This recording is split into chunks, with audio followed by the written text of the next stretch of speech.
Yeah, so we're one day right before Memorial Day. And, you know, America is just full of hypocrites, man. A bunch of hypocrites. They claim that the soldiers are defending our freedom.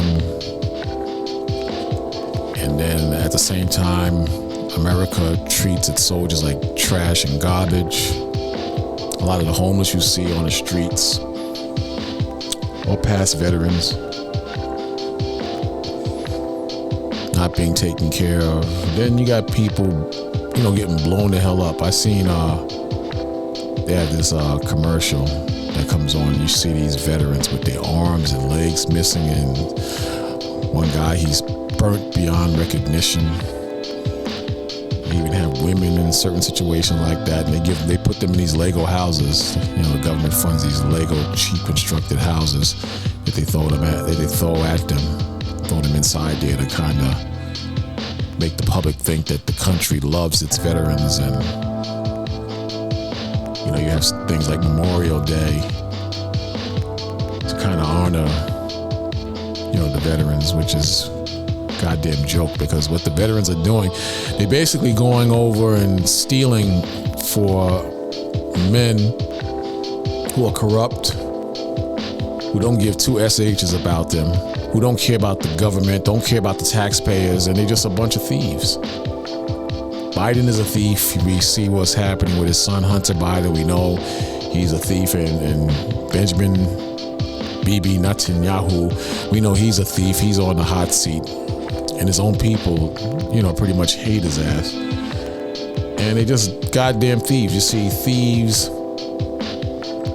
backing up and loving thieves and supporting thieves. So as you know, that's just something to think about this Memorial Day. This is why the students are catching the hell they're catching, because you got students trying to make ends meet, went to school and graduated and can't pay back loans that they you know, they pretty much chained to. And then you got Biden, he's trying to free them from that. And that's just for votes too. He don't care about them and whether they can keep food on the table. He keeps talking as though he can relate to the people and them trying to keep food on the table. That's a bunch of bull crap too. So this country's heading for damn war and more division and more pain and suffering. You watch. This is where the country is heading. And there's nothing anyone can do to stop it, because it's of the Most High. It's of the Most High, and there's nothing anyone can do to stop it. You understand what I'm saying? You got two men shaking hands, and both are devils. I saw this. I found this very interesting. This is what the CIA's torture program looked like to a tortured. So this guy has illustrated pictures of what he witnessed and what he experienced. And this is way back, you know, after 9/11, like Guantanamo Bay. So he pretty much had drew, you know, what he felt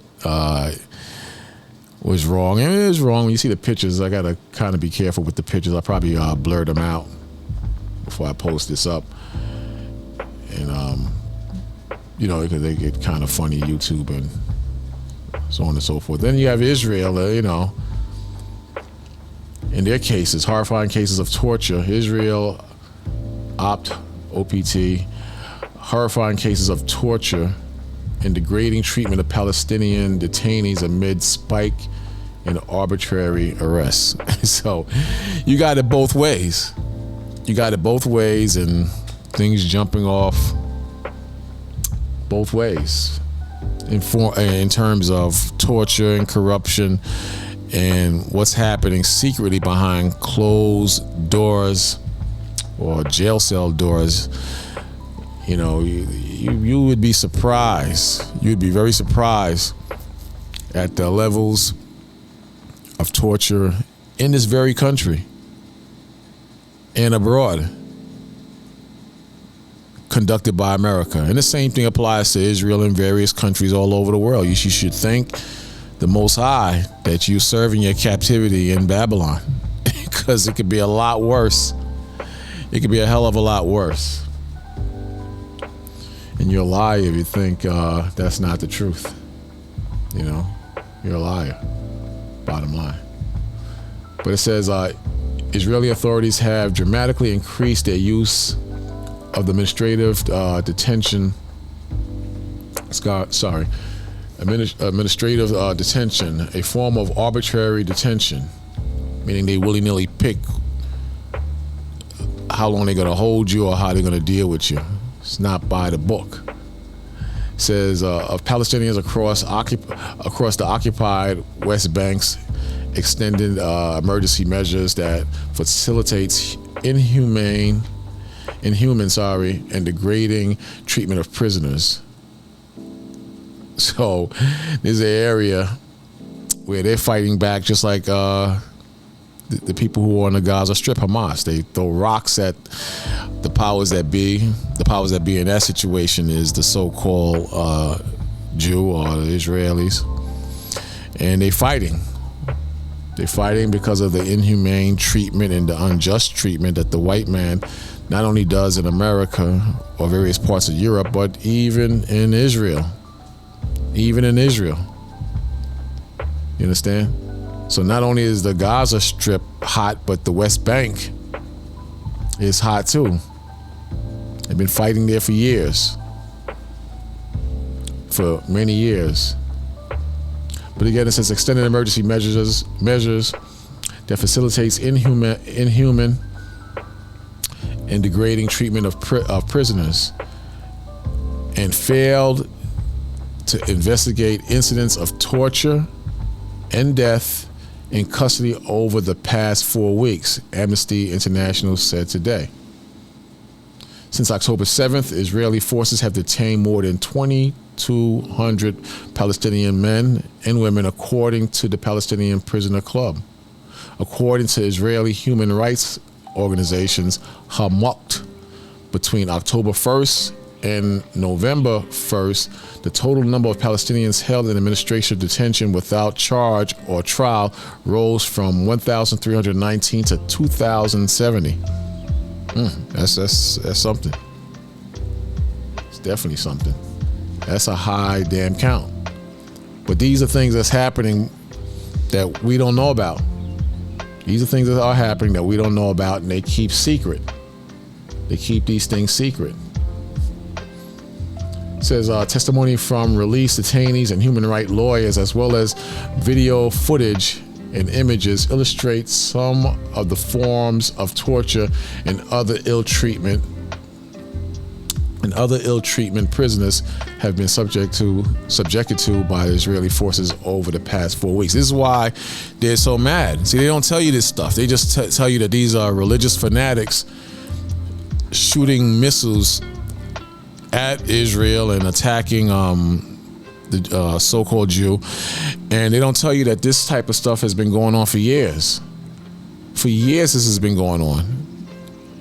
And on top of that, other things where the people on the Gaza Strip and various parts of Israel, or outside of Israel, feel the pain and suffering and death of their family members. So what they do, they react in a negative, murderous way toward the Israelis. Meanwhile, people over here in America are saying that Israel has the right to defend themselves and that the Palestinians are brutal animals and savage and murderers. You got to read or hear from both sides of the fence. Not that I'm defending any negative behavior from Hamas or Palestinians.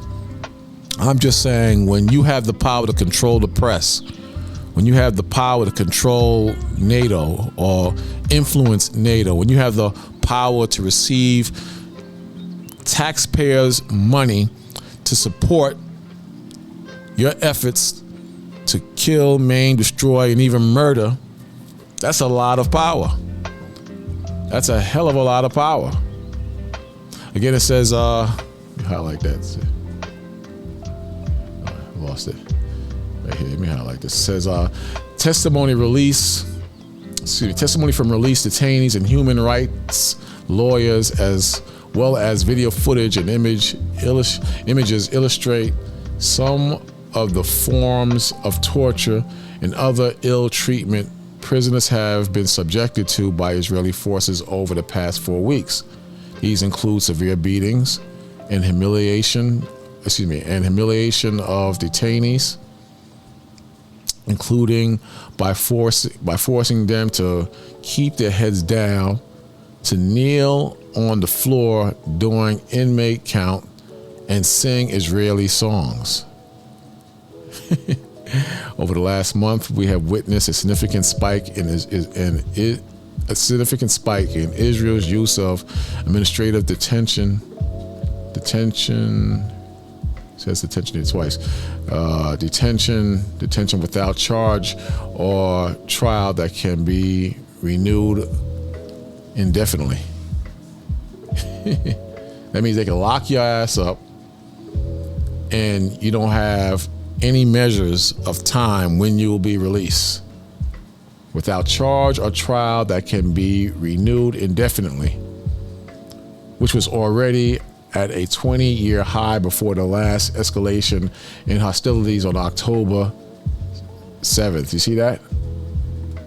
So they've been wilding before the October 7th rampage from the Palestinians. This has been out of control for years, decades, I believe. Administrative detention is one of the key tools through which Israel has forced its system of apartheid against Palestinians. Testimonies and video evidence also point to numerous incidents of torture and other ill treatment by Israeli forces, including severe beatings and deliberate humiliation of Palestinians who are detained in dire conditions, said Haba Rayaf, regional director for the Middle East and North Africa. You see that? So this is very serious, but not shocking. If you know your scriptures and you know who Esau is, then this is not shocking at all. This should be like, another day at the office as far as truthfulness is concerned. But this is not shocking at all. Not to me, at least. I understand. Let's go over to the America side for this Memorial Day weekend. It says what the CIA torture program looked like to a tortured. So this was a guy who was captured, and he drew pictures of what he experienced while locked up and tortured in Guantanamo Bay. It says drawings done in captivity by the first prisoner known to undergo enhanced interrogation portray his account of what happened to him in a vivid, disturbing way. It's him in a box, or not him, but this is one form of torture they use. They put a man naked in a box and lock him in there. Could you imagine being stuffed in a box in that position for hours, perhaps even days? Could you imagine the psychological damage that would do? Could you imagine how that would take its toll physically on your body, the pain that you would go through being stuffed in a box like that? An image drawn by Abu Zubaydah, I think it's pronounced, Zubaydah, I believe that's how his name is pronounced, a prisoner at Guantanamo Bay, shows how the CIA applied an approved torture technique called cramped confinement. That's something, man. It says this article was produced in partnership with the Pulitzer Center on Crisis Report. So YouTube, this is not fake. This is not fake, right? Guantanamo Bay, Cuba, one shows the prisoner nude and strapped to a crude gurney, his entire body clenched as he is waterboarded by an unseen interrogator. We're all familiar with that, the waterboarding. Let me come down. And that's the illustration. That's how they did it. They tie you down, they put a sheet over your face, and they constantly pour water on your face to suffocate you. This is a drawing of a prisoner. In this drawing, the prisoner portrays himself as nude on a waterboard, immobilized as water pours down on his hooded head. His right foot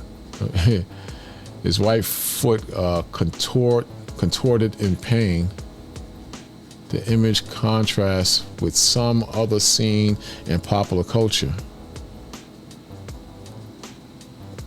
That's crazy. Here's another one of us. They got him shackled to some bars, but I guess it's raised to an extent where, he's kind of have to stand on his tippy toes for who knows how long.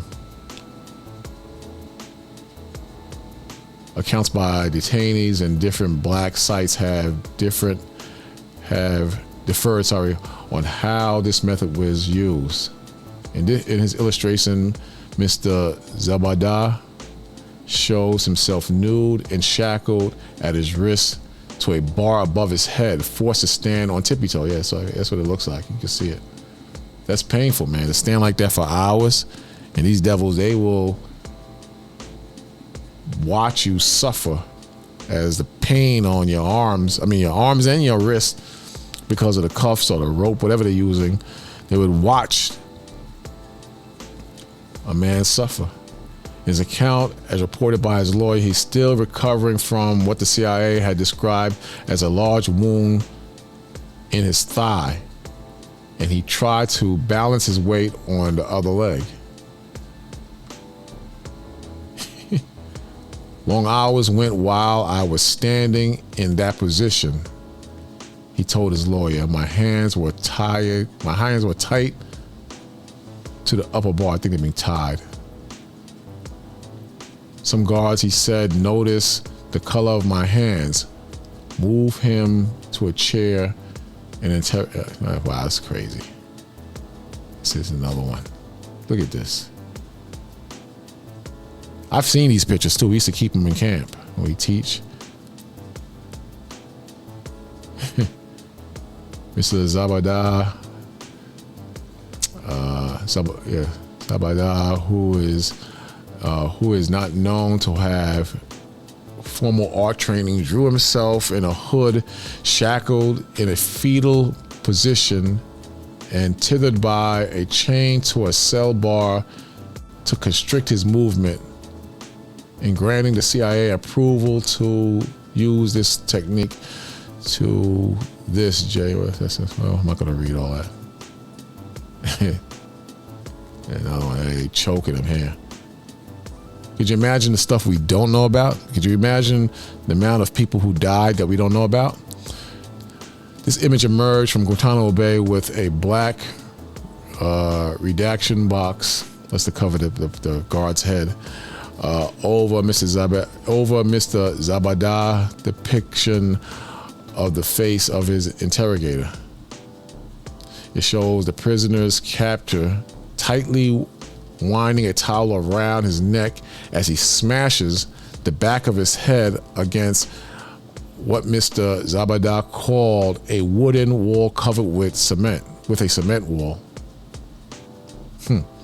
He kept banging me against the wall, he said of the experience, which he described as leaving him blind for a few instants.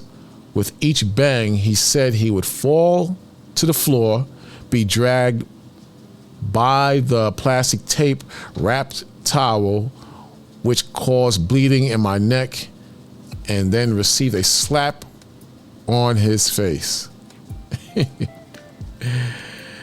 Oh man.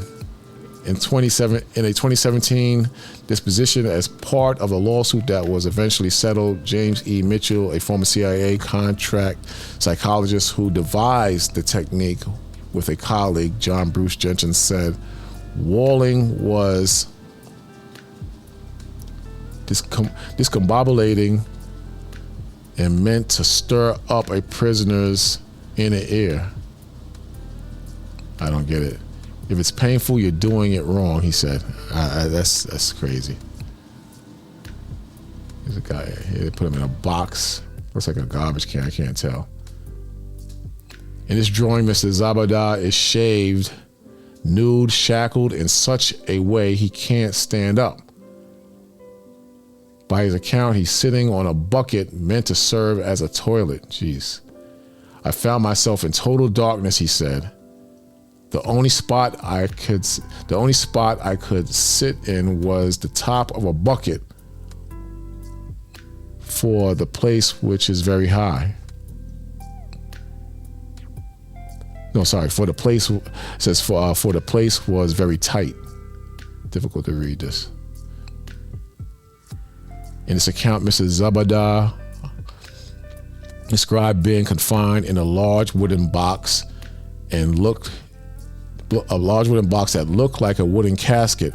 For the first time he saw it, guards were turning it vertical, and the man in the black clothes and the military jacket announced, "From now on, this is going to be your home." Mr. Zabada portrays himself in the drawing with both eyes. A photograph of him during his time in Guantanamo Bay shows him wearing an eye patch after the removal of an injured eye. What? I'm reading that right? Mr. Zabada portrays himself in a drawing with both his eyes.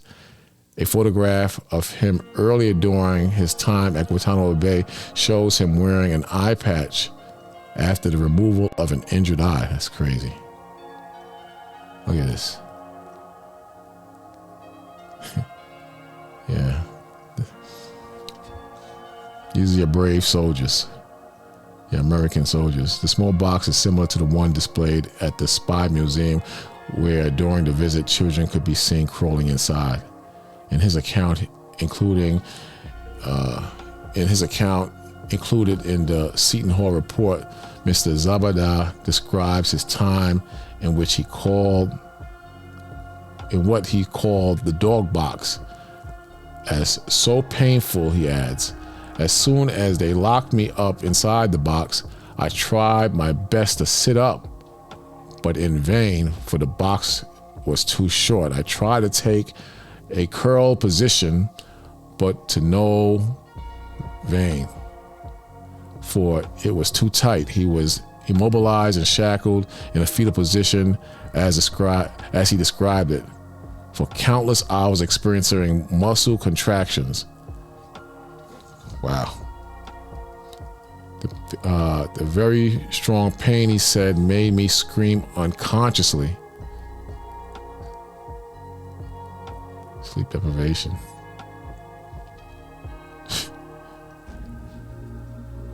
Mrs. Zabada recalled agents used methods of horizontal sleeping deprivation that involved shackling him flat on the ground in such a painful position that it made it impossible to sleep. The CIA justified sleep deprivation by saying it focused the detainee's attention on his current situation rather than ideological goals. In approving this and other techniques, in August 2002, Mr. Bybee said the CIA had said it would deprive Mr. Zabada of sleeping for more than 11 days at a time.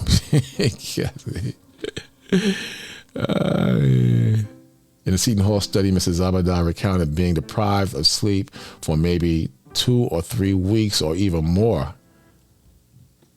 It felt like an eternity, he added, to the point that I found myself falling asleep despite the water being thrown at me by the guard. In this drawing, the prisoner portrays himself lightly clothed. So go back there. Man, it's crazy. Crazy. Absolutely crazy. So there goes, so you got the CIA, and then you got Israel. Over the last month, we have witnessed a significant spike in Israel use of administrative detention without charge or trial that can be renewed indefinitely. It goes both ways. So in either case, they're both devils. But what's happening now in these last days, the truth is coming out. And you can't hide the truth. The truth is coming out. And the world is seeing it. The whole world is seeing it, and they're seeing, just how bad things really are. You're going to see a lot of hate crimes. You're going to see a lot of war. Speaking of hate crimes, check this out. Speaking of hate crimes.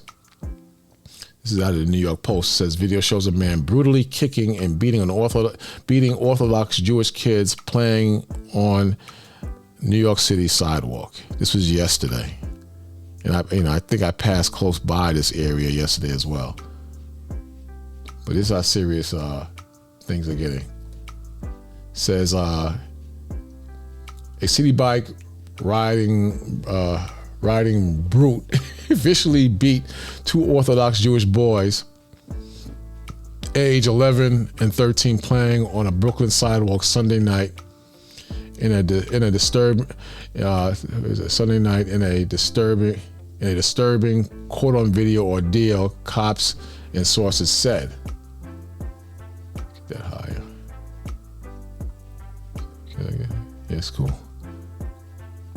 Says the NYPD Hate Crime Task Force investigating whether the attack, which saw the man kicking and stomping on the youngsters, was an anti-Semitic assault. Law enforcement told the Post. Several kids were playing in front of a condo building on Franklin Avenue near Myrtle. They used to be the hood back in the days.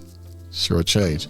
It says Myrtle Avenue in Bedford-Stuyvesant just before 9 p.m. Sunday when a stranger stopped his bike mid-block between two parked cars and stormed up to the kids, according to the video obtained by Williamsburg 365 News.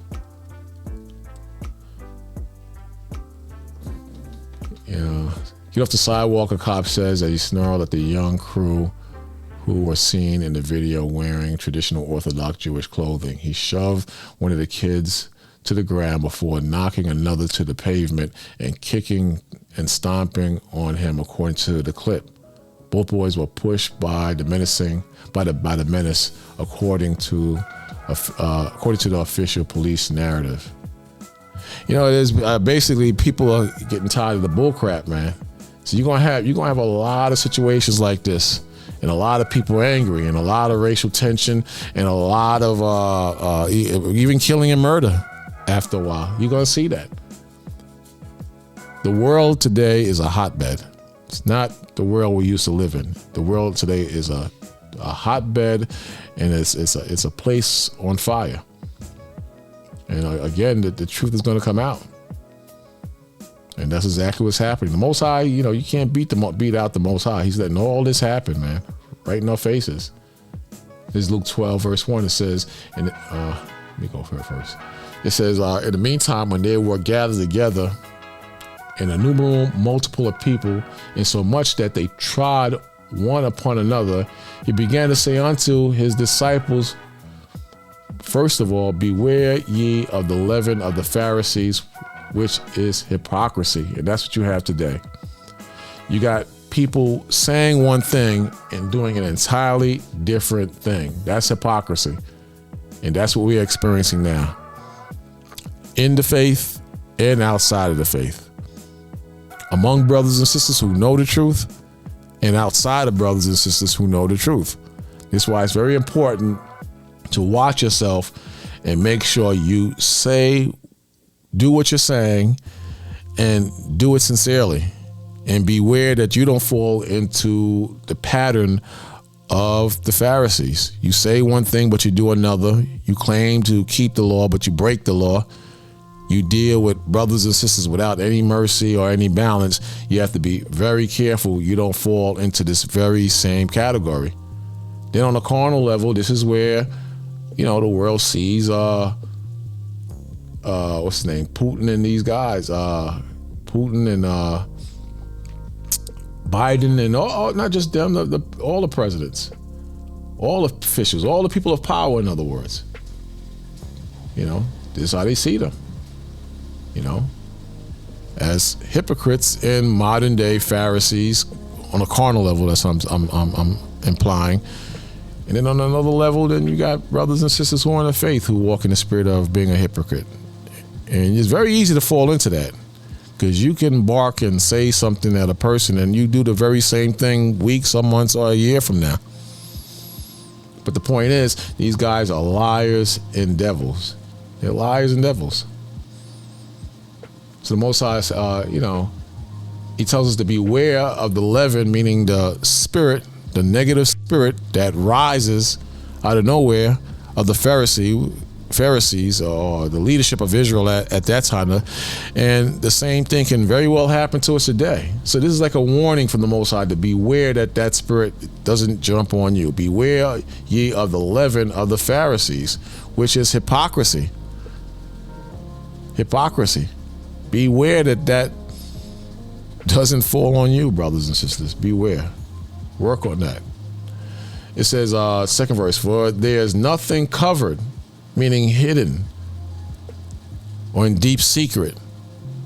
It says, for there's nothing covered that shall not be revealed, neither hid that shall not be known. See? Everything comes out from a small level to the largest level. So the Most High is exposing these people for what they are doing. He's showing us that we should have no dealings or love for America or the world. That we should make a spiritual transition to the Most High's world and to come out of this current world. Third verse says, therefore, whatsoever ye have spoken in the dark shall be heard in the light. Again, it says, therefore, what ye have spoken in the dark shall be heard in the light. And that which ye have spoken in the air, in the closets, shall be proclaimed upon the housetops. See? So everything not only has its place and its meanings, but will be revealed. Will be revealed in its time. So be very careful and have a sense of reality, because these guys are nothing but thieves. These guys are thieves and liars and murderers. And as time go on, a lot of people are going to realize that. This is why the Most High tells you in the book of Revelations 18, come ye out of her. Don't be a part of this. Come out of her.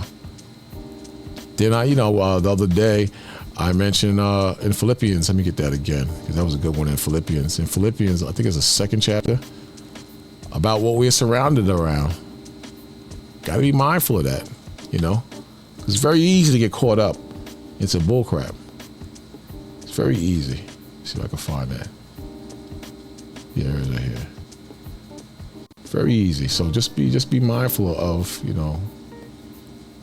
of where I'm coming at, man. You understand what I'm saying?